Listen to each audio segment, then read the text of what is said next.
Clapper board, you're about to hear an original HFY sci-fi tale titled The War of Silent Stars.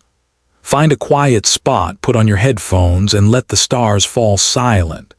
If you enjoy cinematic sci-fi narrations, consider subscribing for more. Now we begin. They called it the night without echo. Every channel, every beacon, every ship-to-ship whisper. Gone. In the scrap slums under the broken equatorial elevators of Earth, a veteran named Ayan Malik rose from a grease-stained cot and stared at a sky that suddenly felt older than time. Satellites stopped blinking. The grid went dark. Space turned to glass. Not dead, just refusing to speak. He'd seen quiet before, in the jungle mud, in the sandstorm's eye, the pause before a firefight when breath felt like a betrayal. But this quiet had teeth. It had purpose. He limped out into the night, past stacked hull plates and rusted turbines. The air smelled of copper and rain. The usual whine of the orbital lifts was gone. No vibration. No humming life overhead to reassure a planet it still belonged to someone. Ayan went to the ridge where scrap met sky. The stars held still like a held breath. He thought of the text he'd received 2 nights earlier, an invitation that sounded like a joke.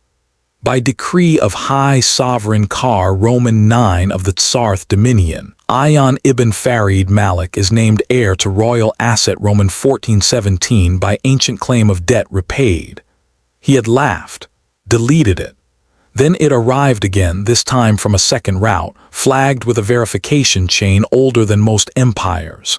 He hadn't told anyone. The war had taught him not to trust good news. Now, as the world lay beneath a mute sky, a shape like a shard of night crossed the moon and descended silently toward his ridge. It glided without heat signature, without wake. It landed with the softness of snow. Ayan did not run. The hull looked like obsidian woven into muscle, living metal. A ramp unfurled. Light pooled at his boots like a quiet lake. He tightened the faded jacket around his ribs, tucked his bad leg under him, and stepped toward his inheritance. Inside, the air smelled of salt and ozone. The chamber was round, engraved with thin lines that pulsed like a slow heartbeat. He reached the center where a cradle rose from the floor. The cradle held a shape, scaled, coiled, sleeping. A dragon his mind supplied stupidly, then rejected it. This was a thing from star maps and old nightmares, 6'4" talons, wing membranes that folded like origami into the body, a skull ridged with points that looked too elegant for murder and too cruel for kindness. It opened one eye. It was brown, human brown. It blinked. Ayan reached for his sidearm and remembered he'd sold it 2 winters ago for heat. "Hello," the creature said. Its voice was human, not a mimicry, not a clip translator's approximation. It was the voice of a middle-aged teacher who had forgotten how to be surprised. Calm, tired, a little sad, Ayan went very still. "No." The creature lifted its head. The plates on its neck whispered like cards shuffling. "Yes, hello, Ayan Malik. I am High Sovereign Kar's last debt. You are my heir." He put his hands into his jacket pockets so it wouldn't see the trembling. "What are you?" considered. A weapon that was taught to be a person, or a person shaped into a weapon. The distinction matters only to those who still believe in childhoods. The ramp sealed behind Ayan with a sigh. "Why me?" he asked. "Because I was despised," said, "and the one who despised me most owed your bloodline a life. The king paid late, but he paid." Outside, the night without echo thickened. Around the world, armies woke. Lovers woke. Farmers woke. Children woke. The quiet pressed its thumbprint into the human heart. Ayan looked into the dragon's human eye and recognized something older than species: loneliness. "Explain," he said, because the war had also taught him that orders matter when the world tilts. Ver's gaze drifted to the ceiling. The living hull glowed softly like breath behind skin. "There is something moving in the dark. We called them the choir. You will call them worse. They do not sing. They silence. They devour conversation, collapse resonance, drink signal, and swallow hope. Empires have fallen chasing a way to speak through them. The Tsarth tried to bargain, the choir made a promise. They would leave Tsarth worlds untouched if Kar Roman 9, the king, surrendered his crown's last dragon. Ver's jaw flexed. I am not a pet. But to the Dominion I was worse. I was a reminder. Every war I ended poorly for those who began it. They named me monster, then relied on me when the night came. When the choir promised safety for my surrender, they cheered. Kar signed, but he owed a debt. Once, on a planet of wet forests and iron-rich rivers, a human soldier dragged him from a choking battlefield and carried him into the trees. The soldier was your grandfather. Kar never forgot. I was signed away to silence, but the king paid a life with a life. He named you my heir. He rewrote his treaty. He sent me to Earth.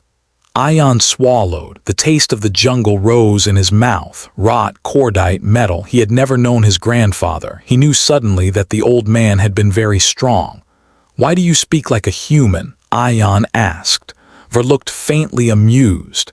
Because human languages are built for grief. They have words for losses before they happen. I learned from your broadcasts in the old wars.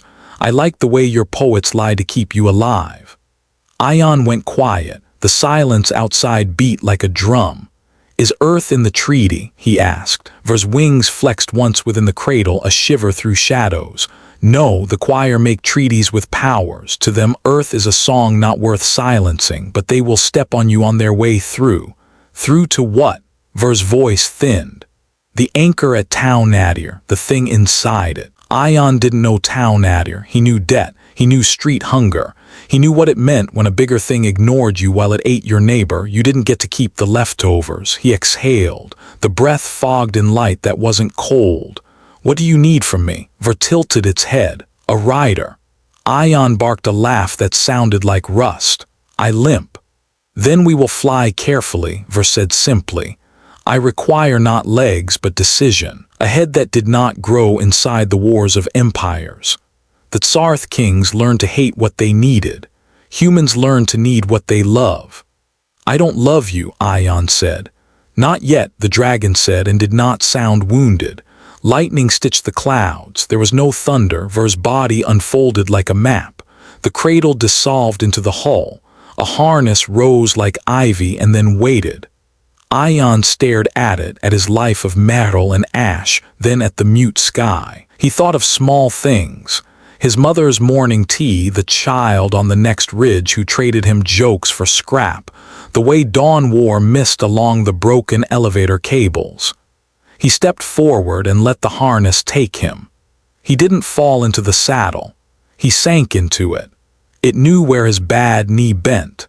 It found the notch between his shoulder blades where pain nested in winter. It settled his spine until the ache in his lower back sighed and went quiet for the first time in years. The dragon smelled like sea spray sawdust and cooling rain. The chamber unsealed. The hull peeled back. The world became wind. Rose. Earth spread below like a wounded jewel. The old cities smoldered. The new farm stitched a patchwork through deserts that were learning to be kind again. Ion could see the orbital elevator's spine, snapped and fallen, a black river of dead cable across the continent. Where? Ion asked as the wind threaded his hair and the harness hummed to match his breath. To the silence, Ver said, they climbed. The sky deepened. The stars grew teeth. On the edge of atmosphere, Ver shuddered once and became something else, sleeker, colder, a promise in motion. The membranes over her wings lit with lines of power like veins waking to a heartbeat. Her. Ion murmured, catching his own surprise. Yes, she said. They crossed the line between air and nothing. The Earth's curve fell behind. In front, a ripple moved across the stars, not motion, the opposite, an absence that traveled like weather. Ion felt his teeth ache as Ver angled her body and dived parallel to it. The choir, she murmured. They are hunting the anchor's map. The map is light. They are erasing light. Ion had never been to space except in dreams. He had never felt so unimportant. He had also never felt so necessary. The silence was a bully. He knew how to speak to bullies. Can we talk through it? He asked. Ver did not answer with words. She answered by thinking at him, and the harness became a whisper inside his skull. He heard the shape of mathematics wrapped around the flavor of a lullaby. It vibrated in his bones. He thought back, clumsy, like a child playing an instrument too big for his hands. He told her yes. They threaded the moving absence like a needle through old cloth. Behind them, in Ver's wake, a thin silver interference shimmered and then settled like incense. Ion didn't understand what he was seeing until the comms board over Ver's left wing flickered, struggled, and then caught a whisper. "You copy. This is Patrol 19, unknown life form, unknown vector, Jesus. Jesus, if you can hear." Then the voice snapped away, taken by the choir's tide. But Ion heard Ver sigh. "You are good at this," she said softly. "I'm good at refusing to die," he said. "Same skill," she replied. They slipped the edge of the moving silence and found stars again. Ahead, like a frozen burn across space, was a structure. It looked like a cathedral had collided with a glacier and decided to become a weapon. Its skeleton was silver, so pure Ion felt stupid for breathing near it. The anchor at Tau Nadir. He didn't ask what it anchored. Some questions should be answered only once. A ring of ships hung around it. Tsarth designs, their spines needle-straight, their hulls carved with oaths. And beyond them, like mold-eating fruit, hung the choir. They were not ships, they were ideas, dark scaffolds made of absence, lattice like spiderwork wider than cities. Where they hung, stars dimmed. Where they turned, light bent away, for flattened her body to a ribbon of night. "Listen," she said, and Ion did. He felt the anchor hum to itself, not a sound, a thought, a chord trying to be a bridge. The choir were chewing on that bridge. On one of the Tsarth ships, a light flickered. The flicker spelled a word that Ion did not speak but understood. Help. He was not Tsarth, he was not a king. He was a poor man in a rich sky with a dragon who called herself a weapon. He pointed Ver at the light. As they approached, a lance of dark shot toward them. Ion saw it too late. It was not a projectile. It was silence sharpened into a blade. It unmade the breath in his lungs. Space became a gravesite. Ver unfurled. Wings like night tide, scales like thinking mirrors. She threw herself into the blade and ate it. She took it into her body and allowed it to be a wound, and then did not let it be a wound. The blade bled from shadow to song and then to a hiss that dissolved into the long wake of stars. "How?" Ion gasped. "I was designed to die where others could not," Ver said, "and then not die." She cut between the Tsarth ship and the choir lattice. Metal screamed without making sound. The lattice struggled to decide what to do about a creature that refused to be what it was offered. Ver gave Ion a target that wasn't a target but felt like breaking a chain. He took it. He made the decisions that needed making. Roll now, dive now, burn now. The harness became an extension of his intention. He thought in verbs: break, shield, cut, carry. Ver turned those verbs into choreography. They arrived at the Tsarth ship's hull. Airlocks were sealed. Its lights were patient. Ver pressed her head to the metal. It trembled. "They are alive," she said. "They just cannot afford to tell anyone." Ion thought of the kid on the ridge. He thought of deserts learning to be kind. "Open them," he said. "Doing so will tell the choir a story they will enjoy," Ver warned. "Then we tell it loudly," he said. Ver clawed delicately like a surgeon, creating an opening smaller than a human coffin. Air reached for freedom, then stopped as an iridescent membrane shivered into existence. Ion slid through it like smoke. Inside, the Tsarth ship was dim and gold. The crew were strapped and still. Their eyes moved, their throats were silent. The choir were not only outside, they had wrapped this vessel's voice and squeezed. Ion touched the nearest Tsarth officer's shoulder. The man was tall. His face looked like the ruins of a statue. His lips parted. Nothing came out. Not even breath. Ver's voice filled the ship through Ion's bones. "Breathe with me," she said to the crew. Her words were shapes. The crew matched their chests to those shapes, like divers sharing a rhythm. Ion closed his eyes and reached with the part of himself that still knew how to move through terror. He remembered the jungle. He remembered being shot at in the rain, counting the seconds between lightning and thunder, understanding how to live inside the pause. He found the rhythm Ver was giving these strangers and added the human trick that always worked when equipment failed. He hummed. Not with voice, with memory, with pulse. He gave them his heartbeat. One by one the Tsarth crew's chests rose, they breathed. With breath came a thin sound like a match struck in fog. "Who are you?" the statue-faced officer whispered. The sound was a ghost. "Human," Ion said. "Borrowed dragon." The officer's eyes closed as if in prayer. "A king's debt," he murmured. "We thought he'd send a fleet. He sent a story instead." The ship shuddered. Outside, the choir were angry. The anchor's hum wavered. "What do you need?" Ion asked. The officer's hand shook as he drew a diagram in the air with the last light of his console. "The anchor requires a voice to choose a frequency. We aimed wrong. We used power. The choir devour power. They are not immune to harmony, but harmony is expensive." Ion looked at Ver, at the way her scales were dimming as she kept the ship breathing. "How expensive?" he asked. "Personal," Ver said quietly. "The anchor can be told the truth by only one voice at a time. That voice will be poured into it like water into stone. Some water does not return. Some does," Ion said. Ver did not lie. "Some does," changed. Ion thought of debts. He thought of a king carried through a river by a human whose name he didn't know. He thought of children who traded jokes for scrap. He thought of the way humans built songs for losses before they happened. "Show me the anchor's mouth," he said. They moved through corridors like arteries toward a chamber with a window that wasn't a window. It was a place where light chose to be polite. Beyond it, the anchor turned slowly, listening to the wrong music. Ver pressed her head into the cradle that should have held its Tsarth choir master. The cradle hissed. The ship brightened faintly. "You don't have to," the Tsarth officer began.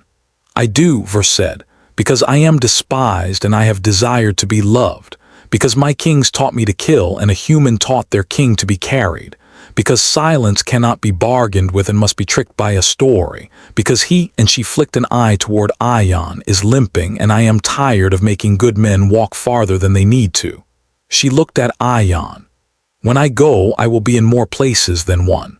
Do not wait. Move, be the decision." He wanted to tell her to be safe. He wanted to say he would wait. He wanted to admit he was already trying to love a thing designed to be alone. He put his palm to her jaw. It was warm. "Come back changed," he said. She laughed, soft and astonished. "Human languages," she murmured, so full of permission. She sang, not loud, not violent. The song had edges, but they were smooth like stones rounded by a patient river. It was a lullaby told to an ancient machine that had never been held. The anchor turned its face toward her and listened like a child at a window hears a mother in a kitchen and remembers the names of spices. The choir surged, furious, realizing too late that the bridge they chewed was shifting beneath their teeth. Ver kept singing.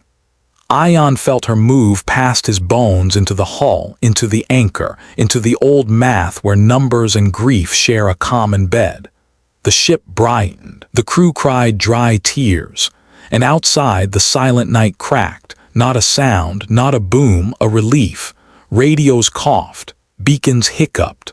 A carrier over the dark side of Earth belched a curse that echoed across 10 languages and became a hymn as sailors realized they could swear again. The choir recoiled as if light had burned them. It had not. Harmony had. They were made to erase voices. They were not made to live inside a chord. The anchor offered them a home inside a music that refused to end. Some fled. Some froze, caught like flies in amber. Ver's body sagged in the cradle. Ion went to her because moving was the only thing that had ever saved him. Her eye was closed. When it opened, it was not brown. It was gray like rain that hadn't decided yet where to fall. "Hello," she said. She sounded younger, not weaker. Less tired. "Welcome back," Ion whispered, heart hurting, blinked as if relearning how. "I am changed," she said. "I am now partially the anchor and the ship in the wake of a song. I am less alone in more places. It is uncomfortable, but good." The Tsarth officer sagged with a laugh that might have been a sob. You saved 1,000 worlds, he said. Ion shook his head. She bought them time. Ver's mouth twitched.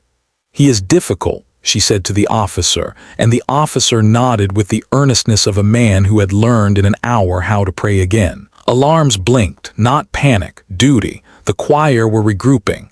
New lattices eating the pieces of themselves that had been caught in harmony, evolving into shapes that did not have to listen. They are learning, Ion said. Yes, Ver said, good enemies do. That is why wars end poorly, but battles can end beautifully. Then let's make a beautiful one, Ion said. They moved. The Tsarth ship's teeth warmed. Ver gave the crew a tempo to fire by. Ion took the helm for maneuvers no one wrote into manuals, because manuals require time, and time was a creature that liked to run. He slipped the ship through the anchor's new song, using it like a river uses rocks, letting pressure play friend instead of foe. Humans across Earth found their radios coughing back to life. Outlying colonies watched as the choir flickered and retreated near town nadir. A rumor formed with the speed only relief can make. Someone had bitten the dark. They fought for days, though clocks lied and minutes stretched like old gum along the anchor's gravity. Ion slept in seconds. He ate when his hands remembered. Ver forgot to pretend to breathe and learned to do it for him when he forgot. The Tsarth crew rebuilt their voices from whispers into orders. They lost ships. They lost friends whose names Ion never learned but felt anyway when the hulls they lived in didn't come back. They learned the edges of the choir's new shapes. They taught other ships how to hear the song and when to ignore it. They became a story. The Dominion arrived late, not because they didn't care, because empires move like old men getting into bathtubs, carefully, painfully, convinced dignity will drown if they hurry. They brought fleets with bright flags and righteous radio. They brought a new king who owed nobody anything. He hailed the humans and the Tsarth ship and the dragon anchored inside a song. His hologram filled the bridge with a face too smooth for the time it had allegedly lived. He spoke like a man who read victory inscriptions for breakfast. You have performed a service, he said. The Dominion recognizes value. We will take custody of the anchor and your asset. Ion was not a diplomat. He was a man with a scar on his left thumb where he caught a blade that should have gone into another man's gut. He looked at Ver. She did not look at the king. She looked at Ion. He answered the way his grandfather had answered in a wet forest with a dying river and a king too tired to walk. No, he said. The new king's smile did not have enough teeth to be honest. You misunderstand, he said lazily. You belong to, Ver spoke then, not through the ship but into the anchor and into space and into the small cavities behind the ears of every listening being. I belong to the debt paid, she said, and to the song that saves. I remember being despised. I am learning how not to despise in return. Your Dominion traded me for a promise of silence. Silence broke, the trade is void. The king choked. He looked at Ion like a man who had found a rat in his soup and wanted the chef beheaded for hunger. Human, he said, like a slur. Ion nodded. Yes. We will still take the anchor, the king said after a beat, because empires return to hunger the way wounded mouths return to salt. You can try, Ion said. He kept his tone gentle. He had learned how to be frightening without raising his voice. But you don't know how to sing. The king cut the channel. The Dominion ships moved like pride and appetite. They aligned for a playbook scenario that felt so sure of itself it forgot to breathe. The choir waited. They did not wait because they feared. They waited because predators appreciate a second course. When the Dominion opened fire on the anchor's protective ring, the choir struck, not at guns, but at the math that let those guns aim. They slid into the systems like lies into history. Dominion hulls went blind.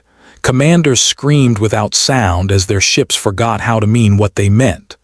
Ion moved before the scream finished. Ver was already under him.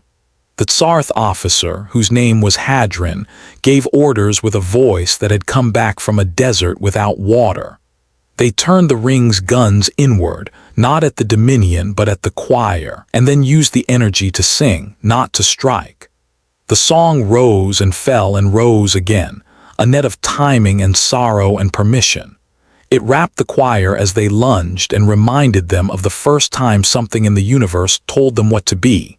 They recoiled from that reminder.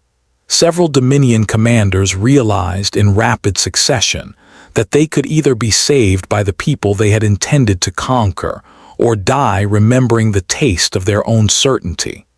Enough chose to live. The battle ended not with a cheer, but with running repairs and checked breathing. The choir withdrew to the darkness between clusters where light is lazy. The Dominion ships settled like dogs caught digging in someone else's garden. The king did not hail again. Pride can be quiet, too. Earth's networks stitched themselves clumsily back together. Someone in Lagos cut a song over footage of the anchor flickering and the dragon's silhouette crossing a stream of stars. Someone in Lahore edited a clip of a human hand on a scaled jaw and set it to a verse that predicted rain in summer. A child on Ion's Ridge found a piece of old cable and braided it into a bracelet. She held it up to the mute sky that wasn't mute anymore and taught herself to whistle. Ion slept on the Tsarth ship and dreamed of a shore where dinosaurs watched tides. He woke with Ver's head on his shoulder like a cat the size of a truck, deciding to believe in furniture. Her breath warmed his collarbone through the harness. "You stayed," he said. "I am attached," she said. He thought of love. He didn't say it. The word was fragile. The thing was not. The Dominion requested a summit at the edge of Town Adder's light. Ion went because he understood that refusing to speak is another way of dying. They gathered on a platform that pretended to be neutral. The new king wore armor like a confession. Hadron stood with his crew rebuilt and their voices learned. Ver coiled behind Ion like a promise that also knew how to bite. The king spoke first because kings own firsts. "We will permit you to keep the anchor," he said, like a man gifting back a house he had failed to steal. "On conditions." Ion cut him off with a small, precise gesture. "No conditions," he said. "This isn't a throne, it's a bridge. We'll guard it because we used it. Anyone else who uses it and protects it is welcome. Anyone who tries to own it will meet an old song they cannot eat." The king stared at Ion for a long time. Then he looked at Ver and something almost like hurt crossed his face. "Creature," he said, and his voice cracked. "You were ours." Ver bowed her head, which looked like submission and was actually grief. "I was yours," she said. "You were mine. We made each other worse. Let us try something else." The king's mouth trembled. He looked suddenly very young. He nodded once. He left without turning his back because pride is a choreography learned before walking. Hadron approached Ion and held out a cup. It smoked. It tasted like bark at midnight. "To debts," he said. "To paying them," Ion said. They drank. They drew up a pact with words that did not pretend to foresee the future. They included a clause that reads simply, "Protect storytellers," because anyone who can teach a machine to hum can teach a war to end. The choir watched. Far out where cold is a god. They were not beaten, they were interrupted. They nursed their anger like a coal that refuses water. Months passed, though the anchor twisted time into origami and kept the edges sharp. Ion and Ver became a rumor you could join. They ferried convoys. They taught farmers on outworlds to build antennas that sang twice, once for signals, once for predators. They stitched together a guild of pilots who measured their skill by how gently they flew when terrified. He returned to Earth once. He stood on the ridge above the scrap slum and watched kids through binoculars that had survived 5 wars and 2 loves. He did not go down. He did not want his face to teach anyone that leaving was better than staying. He wanted them to grow up with a sky that told the truth. Dangerous, yes. Beautiful, also, yes. Ver watched his watching. "You are allowed to be selfish," she said. "This is selfish," he said, not lowering the binoculars. "I am keeping them intact in my head." She brushed him with a wing the way waves brush ankles. "When the choir return, they will come angrier, they will come smarter." "I know," he said. "We may not win," she said. He smiled without humor. I served in a war where victory was a word men used when they were tired of counting the dead. I don't care about winning. Ver tilted her head. What do you care about? Endings, he said. Good ones, even if they're small. She placed her jaw on his shoulder. He felt the weight and let it sink into his bones. News came thin and brittle from the edges. Out there, far from town Nadir, lights were going out again, not all at once, curated. The choir were learning to starve rather than feast. They were pruning the galaxy. A council formed because of course it did. Governments and guilds and crusaders and quiet people who fix things gathered above the anchor where the song was loudest. They built plans like ladders. They argued over rations and rights. They taught each other their worst habits and their best. Ion listened and then left. He found Hadron in a maintenance bay playing a game with stones and absence. He sat and watched and then moved a piece Hadron had ignored. It changed the whole board.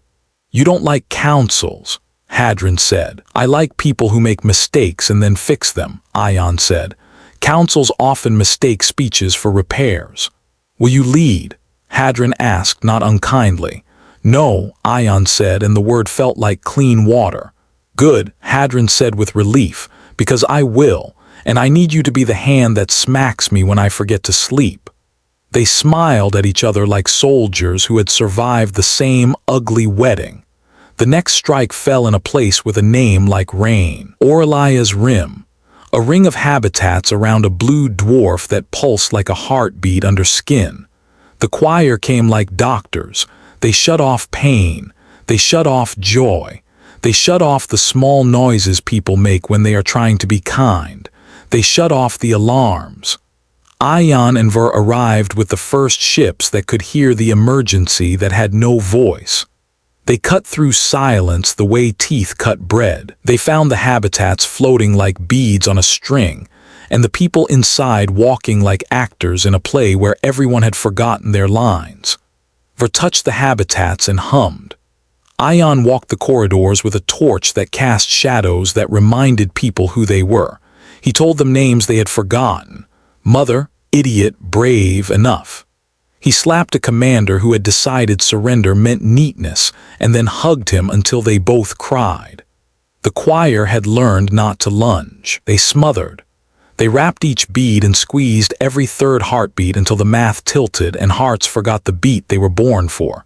Ver pushed the beat back with an old song. Ion added the human stuff that machines can't remember, jokes that aren't funny when you're tired, the way soup smells when you've earned it, the dignity of leaving a chair for someone else. They saved Orlia's Rim. It did not feel like victory.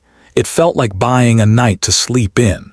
The war did not end. It stopped pretending to be one thing. It became many small things arranged like a constellation that no one had named yet. On a quiet shift over town Nadir, with the anchor humming and the Tsarth ring checking its teeth like a wolf after dinner, Ver asked Ion a question. Why did you say yes? She said. He was lying on her back watching a meteor shower filigree the dark. He did not answer at once. He had learned the value of breaths between words. Because I was poor, he said finally, and poor men learn to spot wealth. You were a treasury, not of gold, of chance. You do love me, she said, sounding amused and not proud. Yes, he said. She shifted under him, careful of the places that hurt when it rained. I will try not to die, she said. Try to live, he said. She touched her tongue to the stars like a child tasting frost. Human languages, she murmured again, and Ion thought she would make a good poet if the galaxy ever stopped wanting to eat itself. The choir returned in force 2 winters later. Winters were a metaphor here, but everyone felt them in their bones. They came not as lattice, but as cloud. They drifted, and then they were everywhere. They stung. They bit. They tried to become the fog inside you that makes you doubt your own name. The council broke across fault lines written into every alliance since the first campfire. Some wanted to burn the anchor rather than let it be used as bait. Some wanted to put it in a fortress. Some wanted to sell it, though to whom and for what no one could answer without laughing and then crying. Ion and Hadron did not speak at the council. They moved. They gathered ships that could still think under pressure and people who could still be kind under fire. They left the arguing to those who needed it and the speeches to those who couldn't function without applause.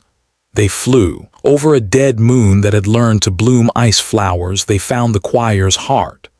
Not a heart, a habit, a tendency, a place where they were more themselves than elsewhere. Ver hovered at the edge of it, trembling like a compass needle over a magnet. "Do you want to go in?" Ion asked. She surprised him. "No," she said, "but I will." He smiled. "You're human," he said. "Rude," she said, and they went in. Inside, there were no stars. Inside, there was the sound of a mother who never learned to sing. Inside, Ion felt a memory that wasn't his, a child made of geometry given a job it could never finish. The job was to make everything smooth. The job was to sand off edges. The job was to make the world safe for those who could not stand to be surprised. He wanted to apologize to the thing that had become the choir. He wanted to break its teeth. "Let's leave a gift," he said. "What kind?" Ver asked, ready to die in all the ways she'd trained for. "A human one," he said. He opened the channel wide. He did not call for fleets.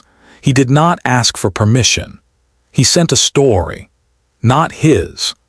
The story of a woman in Dhaka who had cooked for her entire neighborhood through a heat wave until her hands blistered and then kept going because the smell of spices made people remember their names. The story of a miner on Ceres who had kept a pet beetle robot alive with oil and bad jokes until the robot learned to pretend to laugh. The story of two old men playing chess in a shelter under the ruins of a library where the books had burned but the boards survived. The story of Hadron humming through a bleeding filter so his crew could find a way to breathe. 1,000 stories, small and loud and imperfect and human. Friction, edges, surprise. The opposite of smooth. The choir shivered. Vibrated the stories into a chord the anchor could understand. The chord did not attack. It offered a place to stand where nothing was perfect and everything could be better tomorrow. The choir recoiled, and some part of them leaned, curious, toward the pain of being unfinished. That curiosity saved them all, not because it made the choir kind, because it made them hesitate. In that hesitation, humans did what we do. We built a bridge out of argument and spite and love and calluses, and went across it holding each other's collars like children crossing a river. The Tsarth brought ships painted with apologies. The Dominion swallowed pride like medicine and formed a wall where it mattered instead of where it looked good. The little world sent farmers in old hulls with antennas that sang twice. The anchor hummed like a grandmother making soup. They pushed the choir back, not into a prison, but into a choice. They could remain clouds and be very bored, or they could learn to be rain. Some did, some fled. Some died the way ideas die, by being replaced with better ones. It wasn't a victory, it was a future. Ion and Ver came home to Town Adder's light and slept for a week in the way only people who have kept others alive can sleep, fiercely, greedily, without apology. When they woke, the council asked them to lead. They refused together, laughing. Hadron took the job with a groan and a drink and a promise to retire before he became a statue. Ion went back to Earth. He walked down the ridge. The child who had traded him jokes was taller. She looked at the sky and didn't flinch at the quiet parts. The scraps still cut. The dawn still wore mist like a shawl. The elevator's dead cable was a black river that children learned to navigate like play. He found his mother's door. He didn't knock. He leaned his head against the wood and listened to the sound of water boiling. He cried a little like men who have done worse. He went in. She looked up. She did not faint. She did not scold. She put a cup in his hand and told him he looked tired. He slept on the floor like a dog happy. Ver curled outside the settlement like a hill that had decided to wait. Children ran their hands along her scales and counted. She let them. When she breathed, dust lifted like beginnings. They left in the morning because leaving while the tea still tastes like tea is a trick that keeps goodbyes simple. Above the ridge, between cables and birds, Ion looked back. He saluted no one. He had stopped saluting when he learned that hands were better used for building. In space, the anchor burned like a steadfast eye. The Tsarth ring floated with less pride and more purpose. The Dominion's colors no longer tried to own the light. Ver aligned herself with stars that had never read a map. "Where?" she asked.